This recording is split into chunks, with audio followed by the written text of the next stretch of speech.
मेरा नाम डॉक्टर संजीव यादव है। मैं एक फिजिकल थेरेपिस्ट हूँ। आज हम बात करेंगे कि एसीएल इंजरी से कैसे बचें।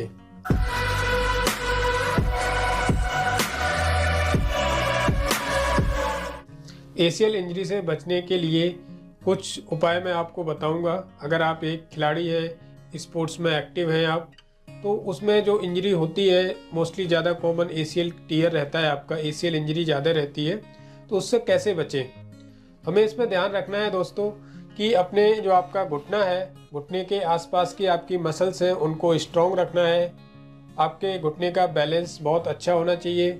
जब भी आप जंप करते हैं, जंपिंग के बाद लैंडिंग स्पोर्ट्स में और रुकते हैं, तो उसमें आपका घुटना की जो घुटने की आपकी स्टेबिलिटी है वो प्रॉपर फॉर्म में होना चाहिए।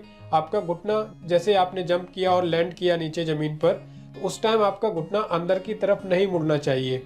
इससे क्या होता है कि आपके एसीएल इंजरी होने के चांसेस ज़्यादा रहते हैं। तो इसमें आपका घुटना जो है, आपके पैर, जो आपका पैर है उसके बिल्कुल सीधे ऊपर होना चाहिए। मैं आपको कुछ अभी गाइडेंस है, ये टिप्स हैं, कुछ आपको बताऊंगा कि कैसे बचें।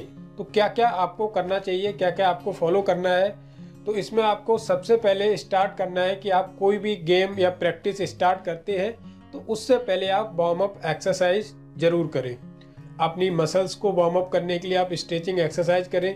स्ट्रेचिंग एक्सरसाइज में आपके हिप की, जो आपके कूल्हे की मसल्स होती हैं, फ्लेक्सर जो हिप को, पैर को ऊपर उठाती है, उस मसल्स की स्ट्रेचिंग करें। आपकी बैक ऑफ थाई, थाई के पीछे जो मसल्स है आपकी हैमस्ट्रिंग, उसकी स्ट्रेचिंग करें। आपके पैर के पीछे, जिसको हम काफ मसल्स बोलते हैं, एंकल के ऊपर पीछे की साइड में, उसकी स्ट्रेचिंग करें। और हिप के एडक्टार्स, जो आपके थाई के अंदर वाली मसल्स है, उसकी भी प्रॉपर तरीके से स्ट्रेचिंग करें। उसके बाद स्ट्रेंथनिंग ट्रेनिंग, आपकी स्ट्रेंथनिंग ट्रेनिंग बहुत ज़रूरी है आपके घुटने को मजबूत रखने के लिए। तो स्ट्रेंथ ट्रेनिंग में आप क्या क्या कर सकते हैं, जैसे आपका वॉकिंग लंजेस हो गया, स्क्वाट्स, सिंगल लेग स्क्वाट्स हो गया। हैमस्ट्रिंग के लिए हैमस्ट्रिंग ब्रिजिंग है, नॉर्डिक हैमस्ट्रिंग एक्सरसाइज हो गई आपकी। काफ रेजेस, काफ मसल्स के लिए करना है। साइड फ्लैंक्स, कोर मसल्स को एक्टिवेट करने के लिए, कोर मसल्स की स्ट्रेंथनिंग का भी बहुत रोल होता है आपकी इस इंजरी को प्रिवेंट करने के लिए, इंजरी से बचने के लिए।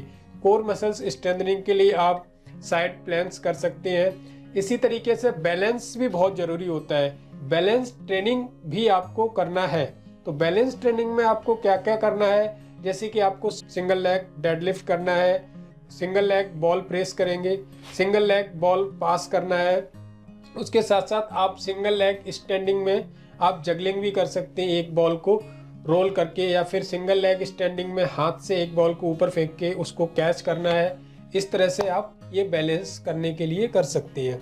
इसके साथ साथ आपको जंपिंग, जंपिंग का बहुत रोल होता है। मोस्टली ज़्यादातर इंजरी जो होती है वो जंपिंग में होती है। तो जंपिंग करते टाइम आपको ध्यान रखना है, जैसे आपने जंप किया, जंप करने के बाद में आपको लैंड भी करना है नीचे, उसके बीच में आपको प्रॉपर एक फोकस रखना है कि आपका जो घुटना है अंदर की तरफ ना मुड़े।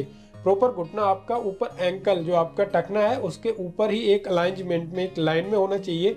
अंदर की तरफ टर्न नहीं करना है आपको घुटने को। तो ये सब चीज़ें, बैलेंस ट्रेनिंग, स्ट्रेंथ ट्रेनिंग, जो आपकी नी की स्टेबिलिटी, इस तरह की चीज़ें जब अच्छी होंगी तभी ये संभव है कि इस इंजरी से ऐसे बचा जा सकता है। लास्ट है एजिलिटी ट्रेनिंग। एजिलिटी ट्रेनिंग में आपके कुछ फास्ट ड्रिल्स, मूवमेंट्स होते हैं, उस मूवमेंट्स को आप फॉलो कीजिए। आप अगर कोई एथलीट्स हैं तो अपने कोच की सहायता से आप ड्रिल्स को प्रॉपर तरीके से फॉलो करें। जो भी आपकी एजिलिटी ड्रिल्स रहती है उसको प्रॉपर तरीके से फॉलो करें। रेस्ट, रेस्ट क्या है कि रेस्ट बहुत ज़रूरी है। आपको किसी भी एक्टिविटी, किसी भी गेम में पार्टिसिपेट करते हैं, कोई भी प्रैक्टिस करते हैं, तो रेस्ट बहुत ज़रूरी है। आपको अगर मसल्स थकी हुई है, आप थके हुए हैं और आपकी मसल्स फटीग है, मसल्स अब स्ट्रेंथ नहीं है, आपको लगता है कि अब नहीं हो पाएगा, तो आप रेस्ट लीजिए। 7 से 8 घंटे की नींद बहुत ज़रूरी है।